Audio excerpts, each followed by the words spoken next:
Hi kids, this is Pastor Eli here. Well, our Bible verse today is about covenant, and that's a really important word for our Christian faith and for our church. Do any of you know what the word covenant means? So if you said promise or contract or alliance or pledge, that would be correct. As we think about promises, can you think of a promise that you have made? So when you make a promise, you say you're going to do something and you fulfill your promise by doing it. And typically, if you break your promise, that's an issue. In the adult world, sometimes promises are sealed by contracts. So when you sign the dotted line, you sign to agree to do something. And does anybody know who the quarterback of the Minnesota Vikings is? Well, it is Kirk Cousins. And I talk about Kirk Cousins because he has signed a big contract with the Minnesota Vikings to be their quarterback. And Kirk Cousins is really good. He can do all kinds of things. So Kirk Cousins is so good at throwing a football, he could basically point at something and say that he would hit it. Kind of like this.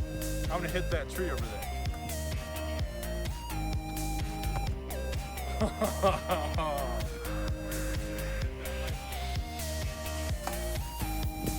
Kirk Cousins is so good, he could go off the net, over the bushes, off the light poles, over the steps, off the railing, and hit that Edina High School sign.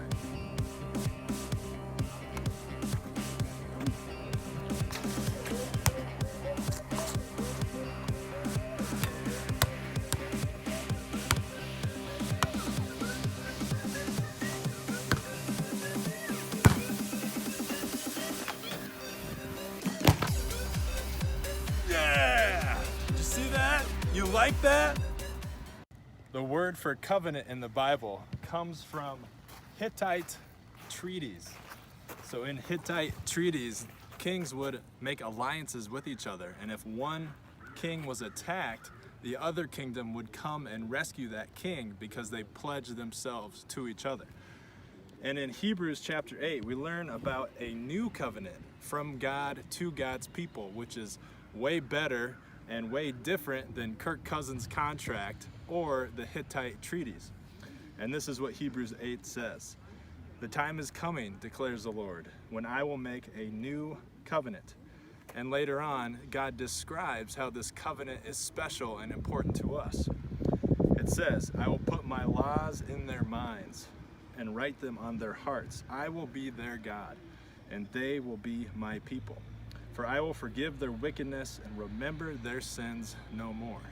So even in our covenant with God, we often break the covenant. We disobey God. We deserve condemnation and destruction. But in this amazing covenant that is fulfilled through Christ, God takes all the action. You can see God is the one that writes His law on our hearts and on our minds. God is the one who will be our God, and we will be His people. And even when we fail, even when we sin, God is so full of grace and love that it says He will forgive our wickedness and remember our sins no more. So that is God's covenant with us, His new covenant, and that is way better than any human contract or alliance.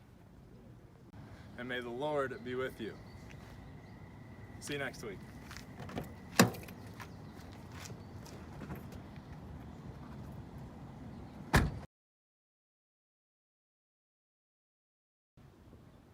Or he could say, hit that light pole.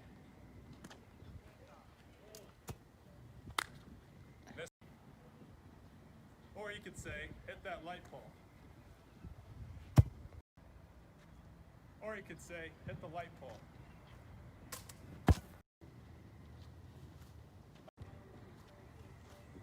Oh my. That did not go.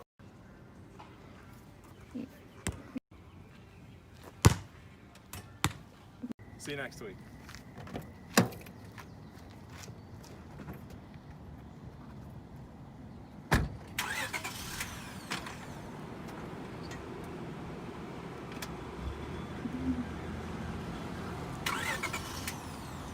Oh, man. I think just get in the car, we'll be fine. Okay. Piece of junk car.